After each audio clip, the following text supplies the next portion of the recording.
practice L&D, shaving off a few millimeters on a specially eye test and mapping size. He tests baggage payments, carrying special equipment, the color of the wall, the wattage of the bulb, volume of movement, the right knee, others laugh, others resolve, assisted belief, and coaches patience. What have these elements got to do with high performance? Most often, nothing, sometimes everything. Given the time of life I have led over the last 20 years, I won't blame you for believing that I might have some secret recipe on being a champion. But I honestly don't. I've spent a lot of time trying to be the best shooter I can be. I'm familiar with rifle size, targets, and scores. Ask me how this shooter became an Olympic gold medalist, and I will happily tell you my story, and I can only hope that you will gain something from it. It is true that I have lived the quest to be perfect on the imperfect day, sometimes succeeded and most times failed. It has been a journey of ups and downs, from day to day, season to season, Olympics to Olympics. So let me talk a little bit about the subject I can call myself an expert on, myself. 22 years of competition, 180 medals, 5 Olympics, 3 Olympic finals, and 1 Olympic gold medal. All of it seems a day until it doesn't. Looking back, I can see all this much more clinically and dispassionately. I am no longer a stakeholder in my shooting career. I have exited my investment, as venture capitalists would like to say. That is my past, and I have a future to think about. But that makes retrospection all the more interesting to me. I was not a natural athlete. In fact, I was a reluctant sports person. Introduced to shooting, I instinctively felt that this was for me. Something I could see myself doing, making a life and career of. For this dance, I navigated my way from dream to reality and built the personal skills that were necessary to win. What do I consider to be the skills that made the difference? I will use this opportunity to talk to you all about the 3 skills I felt made the difference. In my earlier career, I was extremely focused. I was trying all I could to make a name for myself as a young shooter. Experience meant that my quest was for perfection, and in my mind that the objective was a stationary target. You can't make a shooter for that, can you? To my mind, the goal was clear and the system was the perfect one. All that I needed to do was to understand the system and crack the code. Athens 2004 was a wake-up call. And perhaps the most defining incident of my career, I came a disappointing 7th in the Olympic final after shooting what I thought was the perfect game. Only much later did I find out that the lane position I was allotted had a loose tie underfoot, which reverberated every time I shot. In a game of millimeters, it was amazing that I couldn't engage the target. I went into a depression after Athens. Months later, I had 2 obvious choices. 1, quit the sport. 2nd, carry on and accept the incident as bad luck. I chose the 3rd, and it defined me.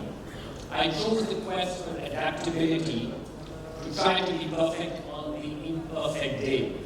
I started training under deliberately imperfect conditions, even installing a loose tile in my home range and practicing regularly while standing on it. I trained under low lights and bright lights, adjusted bulbs and added between the shadows, painted the walls the same colors as relevant Olympic ranges. Extreme behavior perhaps, but it worked for me, and came to my rescue at Rio when my carefully chosen rifle sight, through which I focused on the target, broke minutes before my event.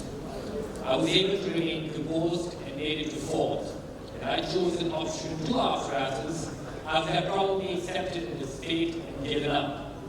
Did I ever again encounter a loose style? Honestly, I don't know. It was something I never thought of ever again while competing. Adaptability gave me the vitality and the ability to not latch on to excuses, external stimulus, and conditions. My attitude became that it was only my own performance that was within my control, and I was also ready for all that wasn't. The second personal attribute I crafted was balance. And balance is a term I use here both literally and figuratively.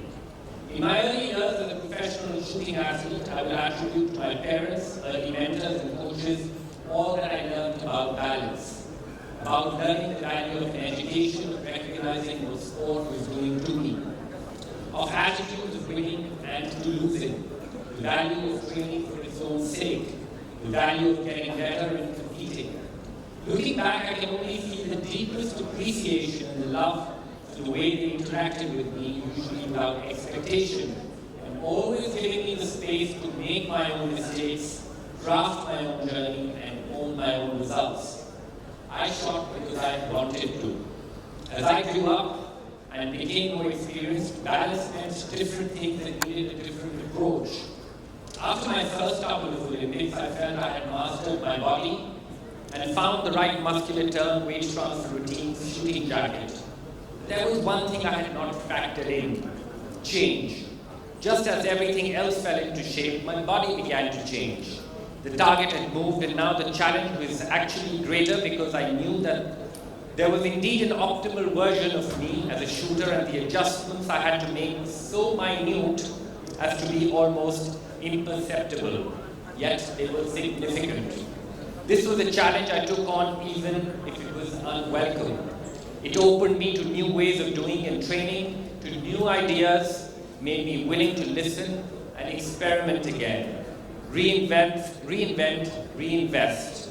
For example, a few months before Rio, I visited a fitness expo in Cologne and was introduced to Techno Body. By this point, I had recognized that my body needs as much refining as my equipment. I had built the skill to tell if my rifle was imbalanced by a couple of grams. With Techno Body, I found a machine which tells me exactly the same about my body. When I stood on the round metal plate on a stability device, a string of sensors measured the minute oscillations in my body. It told me where my center of gravity was and which way my body was leaning. It helped me fine-tune my stability with real-time feedback. I found this so incredibly valuable that I bought this portable version for myself. It weighed about 50 kgs and I carried it with me on my travels, using it to awaken my muscles and find my early morning balance. These things may have helped me only by 0.1 in the ultimate score, but I would find out in Rio that can make all the difference between a medal and nothing. Similarly, I was made aware in Germany that it is believed that the misalignment of the upper and lower sides of one's jaw contribute to biomechanical errors and misalignment to the body. So I visited a dentist who x-rayed my jaw and made a splint for me to wear while sleeping and training, a sort of a plastic denture. The result was incredible. When I wore the splint, the range of motion in my neck improved by 15 to 20 degrees, and this helped me perfect my alignment. I wouldn't have believed this until I experienced it. Over my career, I sought balance from many sources and found it in just a few. I learned that personal balance can come from people, it can come from information, and it can come from equipment. But more about that later.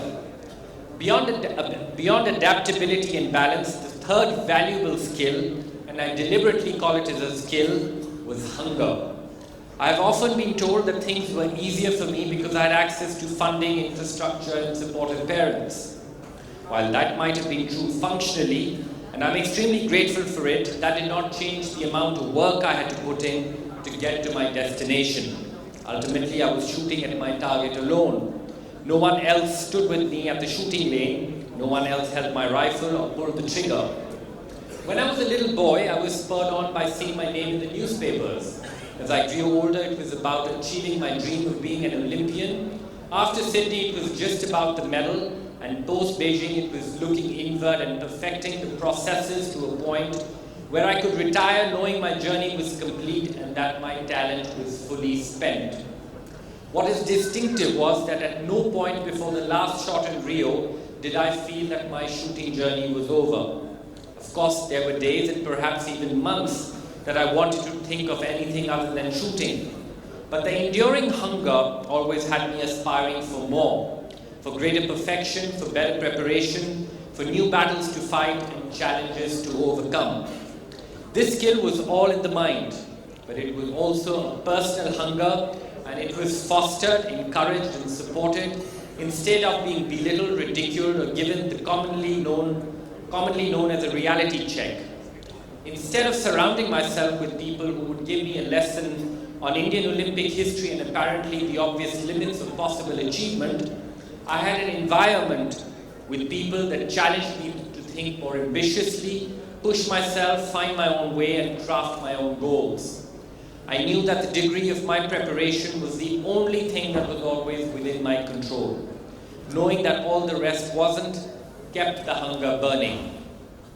What connects these things, adaptability, balance and hunger? Put together, these skills helped me shoot in the moment.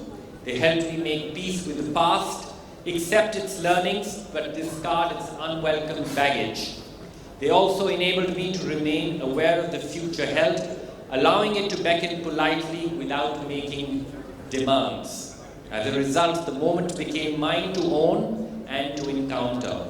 On my own terms, looking back, that made all the difference. You could call my story of being a champion, but what does that term mean when winning is every competitor's goal, especially at the world and Olympic levels? High performance conjures visions of athletes connected to sensors and machines, scientists and nutritionists in labs. Yes, it can be these things, but it is also in the little things, the mundane and the daily. It is about every day of an Olympic cycle. What is happening with the body? What is happening with the mind? Is there adaptability being built? Is there balance being maintained? And is the fire and hunger being kept lit and alive? Simply to put it to me, high performance was all about to be able to stay at the moment, letting the body take over with no interference from the mind. No new thoughts, no thoughts of unattended practices, inadequate equipment, fear of failure, the outcomes of success. Sight aim trigger, all body, no mind, no regrets. I would have loved to train in India and find out all that I was looking for here. Unfortunately, given the nature of my quest, that was not possible simply because the ingredients I was looking for were largely missing. I couldn't make training in India my plan A. It was always a plan B. At the same time, I could go abroad for a few weeks, access what I needed elsewhere, but home was home and that was where I wanted to be based. How do we make local training the plan A for our athletes, as is the case for majority of athletes in the top 5 or 6 successful Olympic nations? To win a medal, you are competing with almost 200 countries. If we have the aspiration, we need to be in the top 1% of countries in any event. That means things to change. So what can we do to make give Indian athletes their plan A locally? It is easy to say that money and funding and quote the amount spent by developed nations on creating medals. But that is a lazy answer because money, while essential to do what is needed, is merely an enabler. The devil lies in the detail of what you want to do with it. Athletes are human, each is unique. Plan A's will take shape when options are created and made available to athletes who deserve these options. And to my mind, it comes down to 3 things: culture, information, and infrastructure. By culture, I mean as a people, what do we aspire for? What messages do we give each other? Do we believe and communicate that elite sporting achievement is of societal value and act on these beliefs? As coaches, are coaches both inspiring and wise enough to know when it's time to let go of an athlete? Parents who don't throw the education cart at every opportunity, the way we live and the language we use. These all create cultures and environments, and if we aspire for excellence from our athletes, do we give them the cultural milieu where that is the norm, or at least the aspiration? Do we respect that their careers and achievements might not be linear? Do we give them the space to make mistakes, experiment, and become the best versions of themselves? By information, I mean having access to the best knowledge about coaching, technique, equipment, training, nutrition. These form the bedrock of the system that equalizes and levels the playing field before the innate talent and degree of preparedness can take over in contributing to results. If you are unable to be on the cutting edge of knowledge, We are asking our athletes to use their talent to equalize rather than to exceed the competition. A serious commitment to enabling access to these is an absolute prerequisite. Finally, world-class infrastructure and equipment needs to be ubiquitously available if we are to encourage more youngsters to transition from recreational sport to elite sport. Increasing access to these not only involves creating and purchasing infrastructure and equipment, but also lowering the barriers to access for our athletes. Making the best of class available locally reduces costs, increases the depth of talent pool, and increases competitiveness. All vital factors that play into sustained success on elite stages. Ultimately, contrary to what might some believe, no self-respecting athlete wants everything on a platter. They're ready to fight, fight to improve, fight to excel. What we need to avoid are our athletes fighting the unnecessary battles of access, choice, knowledge, and attitude, of red tape. To me, those are the changes that will foster a high-performance culture in this country. I'm hugely optimistic about Indian sport. I feel we have a number of ingredients to be a great sporting nation. I feel a significant change in attitudes, in recognition and support of athletic journeys, a commitment to better governance, of high-class infrastructure that we are seeing more of, and a commitment to build knowledge, which must be the bedrock of all activities. We must convert intent into action and knowledge into strategy. It is now for us to bring everything together. We are resourceful, smart, and hardworking as a people, and there is no reason why we cannot excel at sport if we put our hearts and equally our minds to it. My own aim is to make sure that my gold medal helps others break through, receive support, and replicate the achievement. If I am able to facilitate this, then my medal stops being just a piece of metal in a showcase and takes an active, ongoing life. That prospect keeps me excited and eager. I hope all of you will join me in this journey as we work towards getting our athletes prepared to be perfect on that imperfect day in 2020, 24, 28 and beyond. I would also like to take this opportunity to wish all of you the very, very best in your personal journeys. Thank you all for your attention.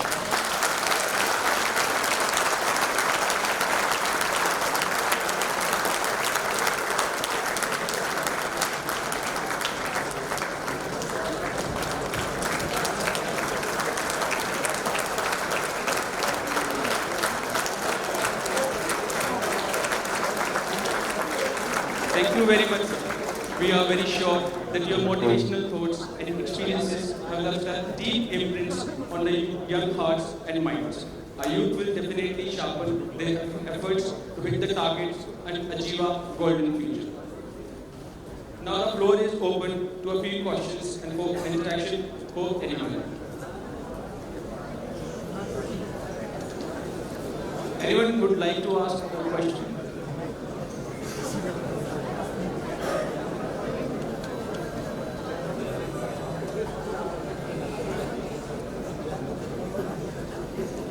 If anyone would like to ask a question, you can simply raise your hand. Much fine.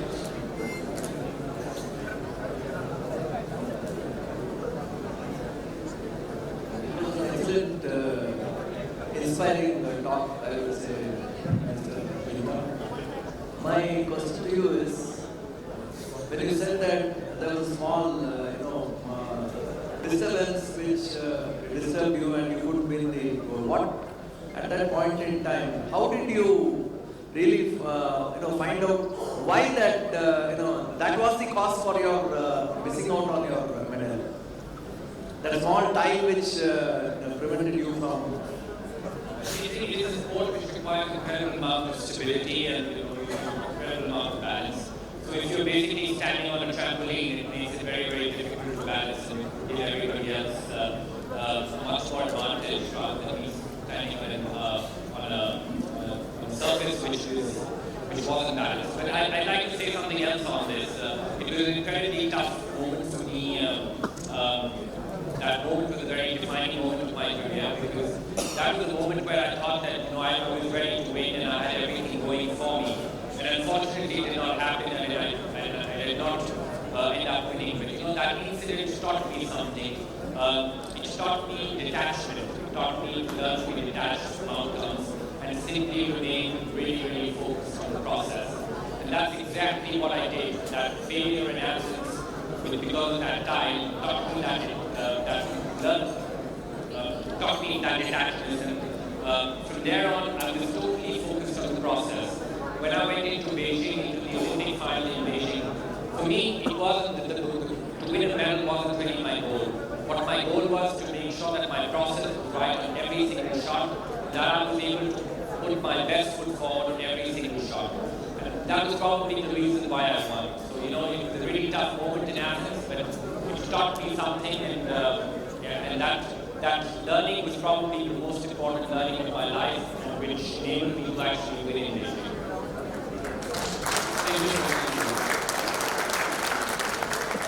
Anyone else would like to ask a question? Yeah, Mike, please. The seventh one to the left. Hello, sir. Good morning. Your experience is really inspiring. I just wanted to ask, you said you had two options. One was to quit, or second was to blame it on luck. And you chose the third one, to adaptability. How did you figure it out? How did you figure out the third option? Well, something, it's with my experience in sport, there's a huge difference in sport is when you're training and when you're competing. It's completely two different worlds. Your training is lovely, but competition is really hard. Competition is dirty. Competition is tough. It's tough for you personally. And whatever you do in training, you're never able to bring that forward to 100% in competition. Because the moment the competition started, an internal volcano used to always erupt inside of me. And I was nervous, I was anxious. And so in order for me to achieve success, I had to adapt to that. I had to accept those circumstances and adapt to those circumstances and try and find a way through those difficult moments. In training, everything was so nice, it was so stable, and it was a pleasure. But when I went into competition, my heart was ready to explode, but I yet had to find a way to remain absolutely still and calm. And I could only find that when I had to adapt to those circumstances, when I learned to accept those circumstances and work through those circumstances. Thank you, sir. Thank you for sharing the golden experience of your life and helping us to achieve a golden future. We have one more participant. So it's a lot of happy here, sir. So the other day I was reading your interview where I read that you once said that shooting is a lonely sport and your constant companion was your self-doubt. I just want to ask you, what kept you going when that self-doubt tried to empower you?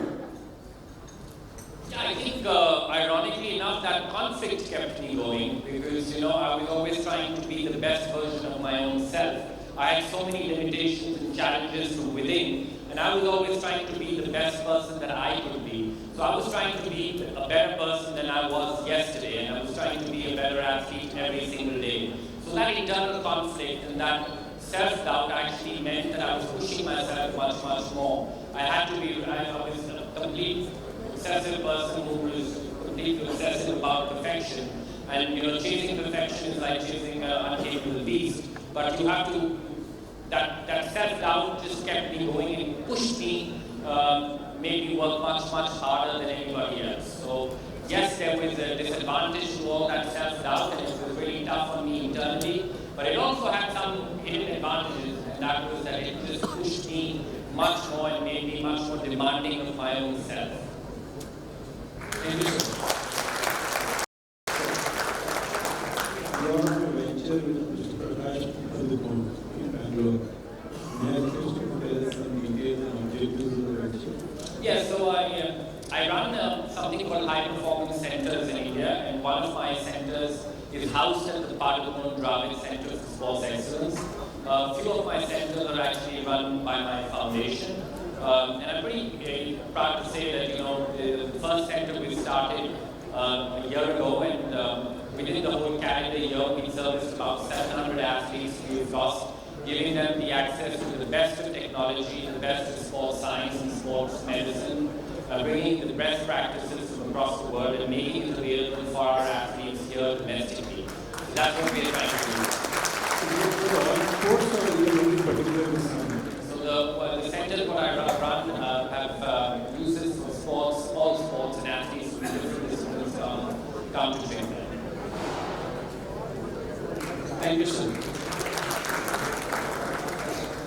we request our Chairman and Managing Director to felicitate Mr. Abhinav Bindra with a token of gratitude on behalf of HPCL. Respected Chairman, sir.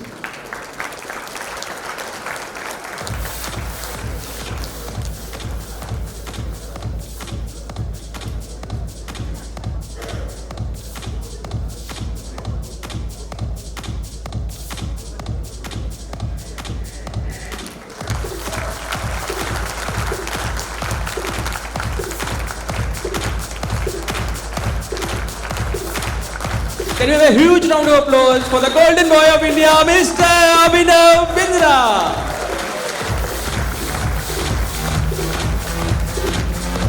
Thank you, sir. Thank you, sir. We request you to please take your seats.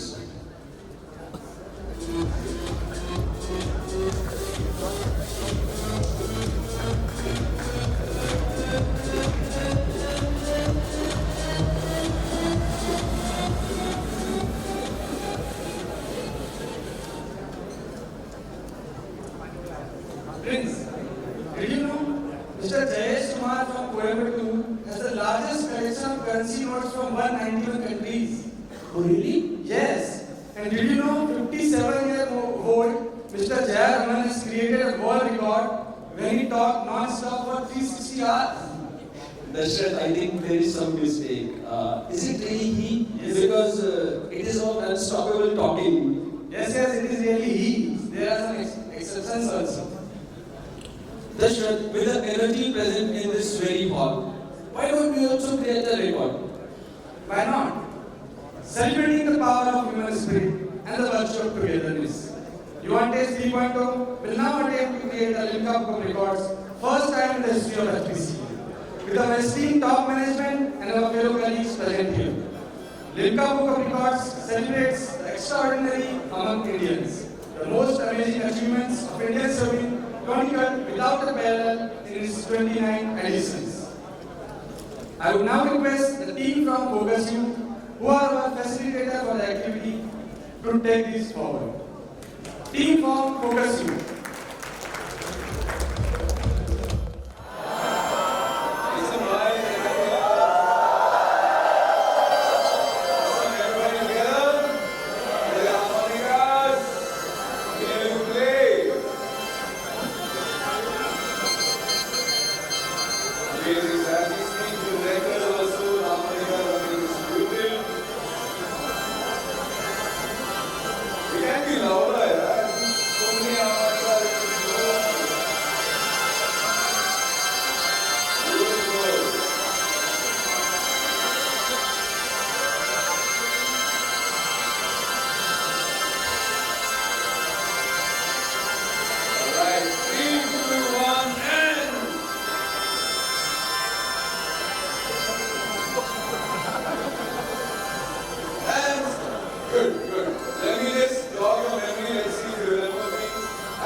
Okay, am I audible, guys? Behind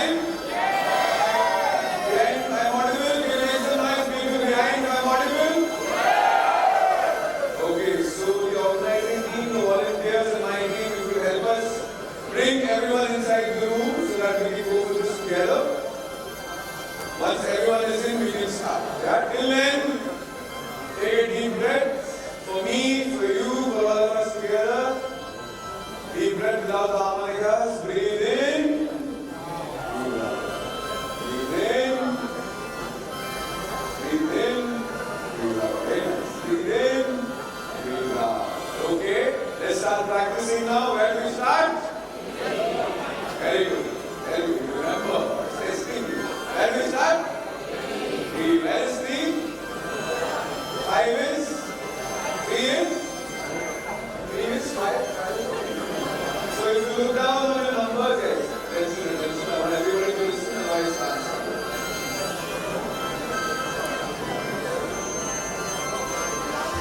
Remember, if you're still doing this, you're just wasting time. This means you don't have enough time to practice. Yeah? Okay. Again, this is 3. This is 5. This is 5. This is 8. Very good. But I won't do this. Okay? I'll simply look at my hand as well. 3 and 5. Okay? Let's practice it once. Let's practice it once from the start. On the 3. On the 3. We'll go through it once more, yeah? So for now, what was this? Beat. Okay, good. So let's just practice the tune once so that our directors also get used to it, yeah? So we start with the 3, everybody. On the 3, it's okay if you go on the 4 or 5. So if you look down on your harmonica, there should be numbers, some numbers that you can do, yeah? Some numbers, very good. So, yeah, from left to right, yeah? Okay, so let's aim for the 3 and play it together. Everybody, aim for the 3 and breathe in. This means breathe in. This means breathe out. Breathe in. Breathe out. Breathe in. Breathe in. On the 3, beautiful. I'm on the 3. I'm going to move to the 5. Beautiful, everybody. Very nice. Back to the 3. 5. 3.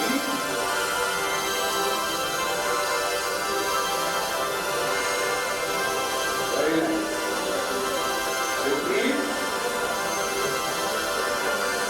Repeat. 5.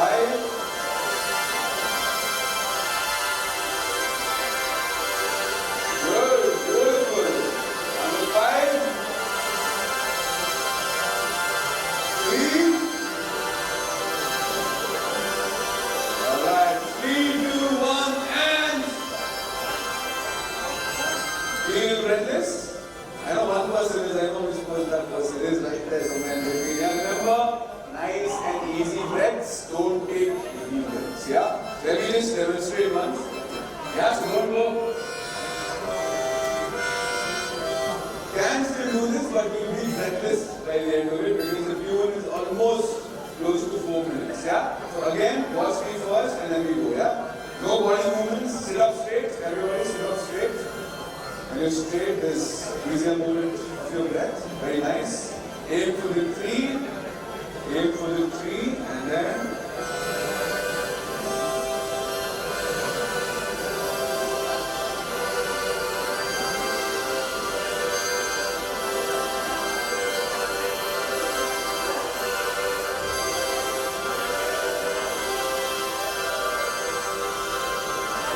do that.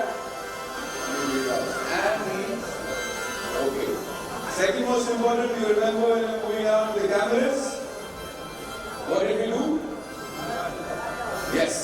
Do not cover your bib numbers. Hands have to be like this. So that the bibs should be visible. Yeah? Some of you got medals. Yeah? Let's make a big round of applause for everybody who won medals. Yeah? Alright, so if you didn't take the medal, probably put it behind so that it doesn't cover. Doesn't cover our bib numbers. Yeah? All the badges, everything on top, and nothing covering your bib numbers. Yeah? And ladies, a lot of ladies with open, beautiful hair, either try them behind. Yeah, nothing should cover your film numbers. Okay? Here behind? No goggles also on top. Nothing cover your film numbers. Awesome.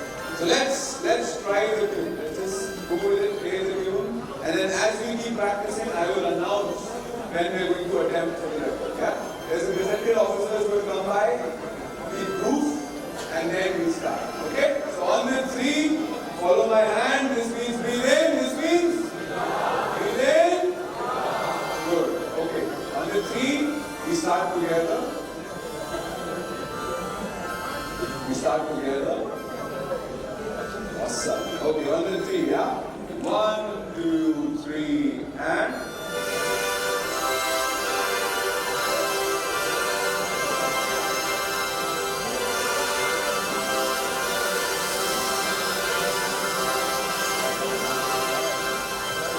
Yeah, remember that part? Out, out, out. Very nice. Once more. 1, 2, 3, and.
back up again.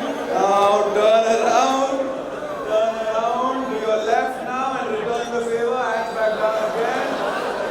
Give it a nice massage. Yeah. Okay, very good. Hands back up again.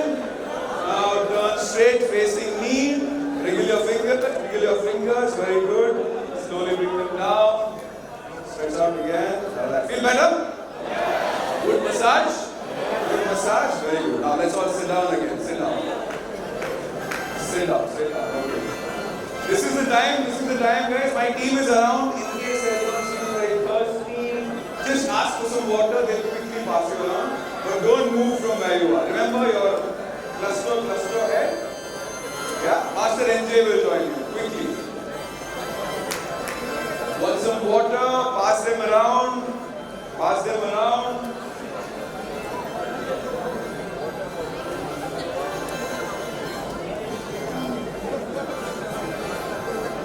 Rehydrate. Throat must be dry because in another 5 minutes you will have to be seated here. You cannot move around. When the videographers come, you will have to continue to play. Alright? Very good. Okay, is everyone familiar with the tune? Everyone familiar with the tune? Alright. So, sorry, be louder if you want to do it once more. You can do it once more, which we will anyway. We will have to. We have to crack this record, can we? Will we? Lovely, lovely. Quickly, what is the being passed around? Okay. Alright. So you remember your section heads? Section heads from my team. For this section, we have Master NJ. Make some noise for Master NJ. Woo! To my left, we have Mr. Glenn. Make some noise section for Mr. Glenn. Lovely. Right behind. To my right, we have Mr. Saurabh. On my left, Mr. Akhilesh. The last section on the left. Alright, can I hear which section you do the best? Is it this section? Which section? Which section? Okay, love it. Which means all of us are going to do amazing now. Now remember, the videographers will be moving around capturing you. So we had a few observations because not everyone got captured. Yeah? For the final run, what we'll do while we are playing the tune is everyone will stand up. Everyone stand up. Everybody stand up. Everybody stand up. Yes. So the director is just joining and will explain what we will do once again. Am I audible? Am I audible? Am I audible? Okay. So as we go along with this, the first rows. Behind, who are the first rows behind? First row, only the first row, raise your hands. Over here, sir. All of you in the first row, you raise your hand. Yeah? So when the videographers come, they'll record the first row, they'll give me a thumbs up, and the first row will automatically sit down. Okay? Which means all of you are still standing. They'll move on to the second row, record you, thumbs up, sit down, third row, so on and so forth. Alright? Let's try that again as well. Let's do that once. Everybody remain standing. Let's play the tune. Once the first row is done, again, look at my team. Alright? Don't look at me. This means repeat. My team will tell you when to sit down. Clear? Clear? Alright. On the count of 3 then, videographers are here. Make some noise for videographers, guys. Doing an amazing job. Yeah. Okay. On the count of 3, yeah? Look at my team, they'll tell you to sit down, that is when you sit down. Okay. 1 on the 3. 1, 2, 3, and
run, continue playing until I tell you to stop.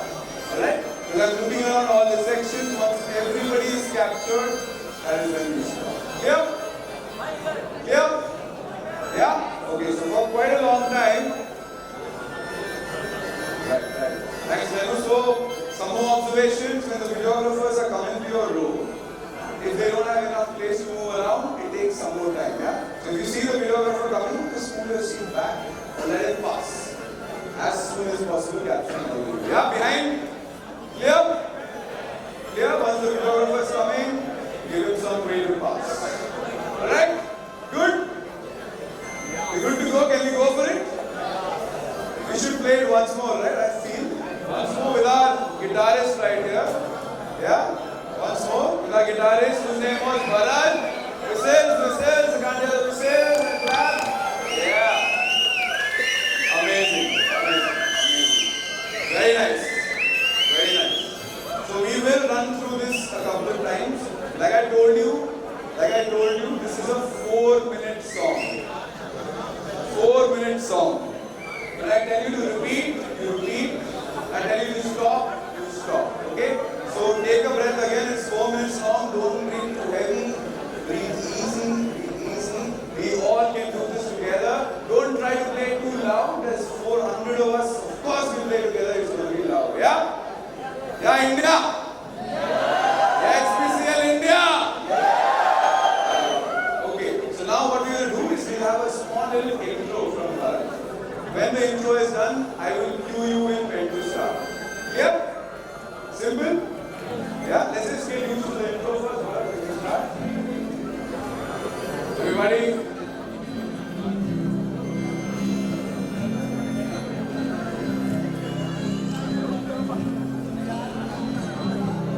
Can we get last a little louder? Say 3, 2, and...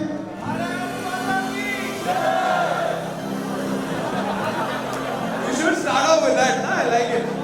1 second. So that was the intro. Alright, we have some more. Alright, we have a gazetted officer here, guys. This is walking down. Big round of applause for him. Thank you so much. So he's the one who's going to be sitting here, looking at all of us, and he's proof that we've achieved this. Yeah? Bigger round of applause. Come on. Taking time out on a busy schedule, of course, to be here. Okay? So we don't do it yet. I will tell you when we have the final run. Okay? Let's get used to the intro again. Thank you so much for coming. Okay? Let's get used to the intro again. Ready? Can you hear the guitar? Can everybody hear the guitar? Now? Alright. People behind this side, give me a thumbs up if you want. Okay.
Very nice. Once more.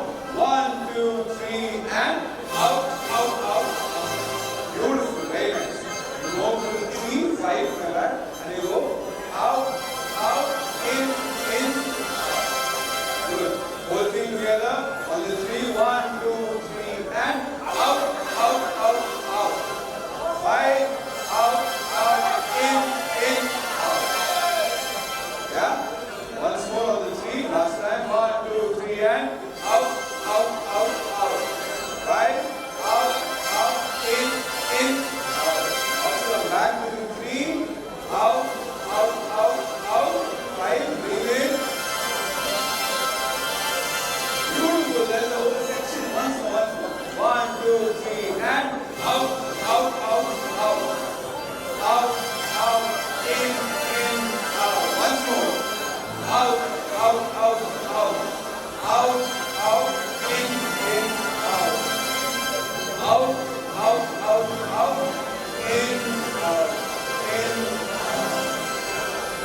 Make some noise for yourself. Sounding really, really nice.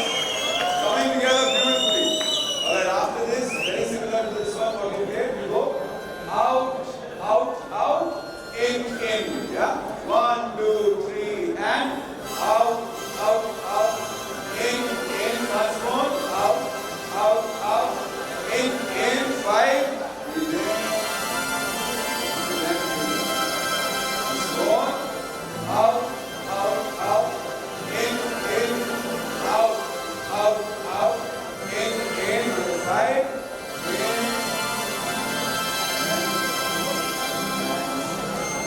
Good.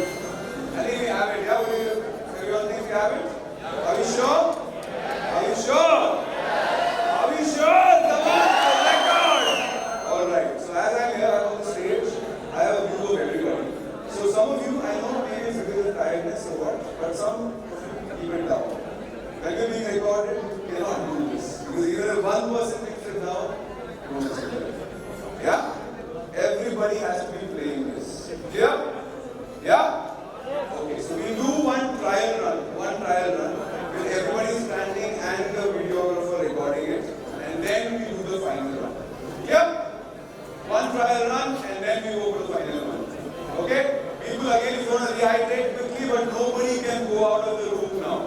Everybody has to be here, stretch out, take a deep breath. Take a deep breath. Take a deep breath. Breathe out, breathe in, breathe out, stretch. Very nice, very good. Get comfortable. We're all musicians now. We're all musicians. Very nice, very nice. Good. So quickly, I know your body is awake, but your mind must be a little exhausted now because of breathing also. So just follow whatever I say, okay? Follow whatever I say and do whatever I say as well. So jump in. Jump in. Where is in? Jump front, very good. Jump in.